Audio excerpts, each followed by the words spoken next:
வணக்கம் நேயர்களே, தஞ்சாவூர் சமையல் சந்தோஷினி. வாங்க, கண்ணால முருங்கை இலை தோசை செய்யலாம். இந்த பாருங்க, கண்ணால முருங்கை இலை இப்படி தாங்க இருக்கும். இதில் உள்ள நம்ம காம்பெல்லாம் எடுத்துட்டு இலையை மட்டும்தாங்க போடணும். இந்த பாருங்க, காம்பெல்லாம் எடுத்து வச்சுருக்கேன் பாருங்கள்.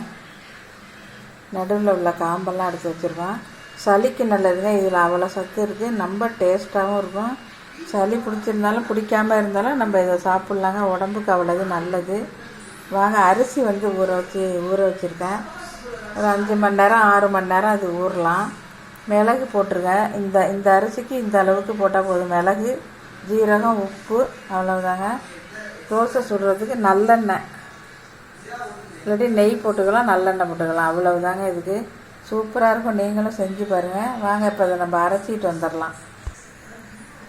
இப்போ இதை நம்ம அரைச்சிட்டு வந்தாச்சுங்க. இங்கே பாருங்கள், இதை அரைச்சிட்டு வந்தாச்சுங்க. இப்போ நம்ம தோசை ஊற்றிடலாம்.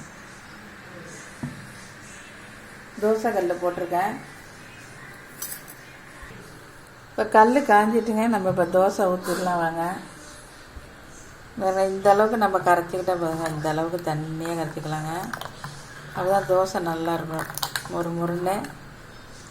வாங்க, இப்போ ஊற்றிடலாம்.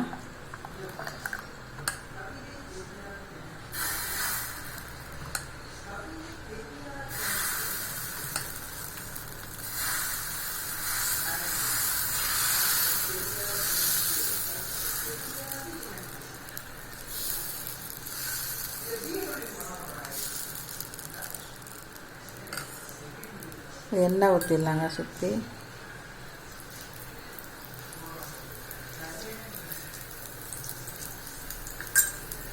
எண்ணெய் கொஞ்சம் அதிகமாக ஊற்றினாதாங்க மொறுன்னு இருக்கும். அப்போ தான் டேஸ்டியாக இருக்கும். எங்கள் வீட்டில் சளி பிடிச்சாக்கா குப்பை மேனி இலை, முசுமுசுக்க இலை, இந்த கண்ணால முருங்கை இலை போட்டு தோசை சுட்டு கொடுத்தாங்க. சளியெல்லாம் அப்படியே அறுத்துக்கிட்டு வந்துடுங்க. அதெல்லாம் இதுதான் பிள்ளைங்களுக்கும் இதான் கொடுப்போம். அடிக்கடி நாங்கள் இது சளி பிடிச்சா இதுதான் சாப்பிடுவோம். திருப்பி போட்டுடலாம்.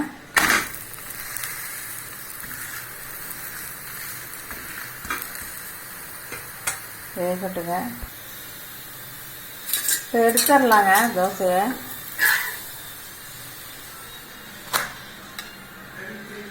சூப்பராக இருக்குது பாருங்கள். இதேமாதிரி நீங்களும் செஞ்சு பாருங்கள், சாப்பிட்டு பாருங்கள். ரொம்ப ஹெல்த்தியான தோசை. இந்த வீடியோ பிடிச்சிருந்தா லைக் பண்ணுங்கள், ஷேர் பண்ணுங்கள், சப்ஸ்கிரைப் பண்ணுங்கள். வாழ்க வளமுடன்.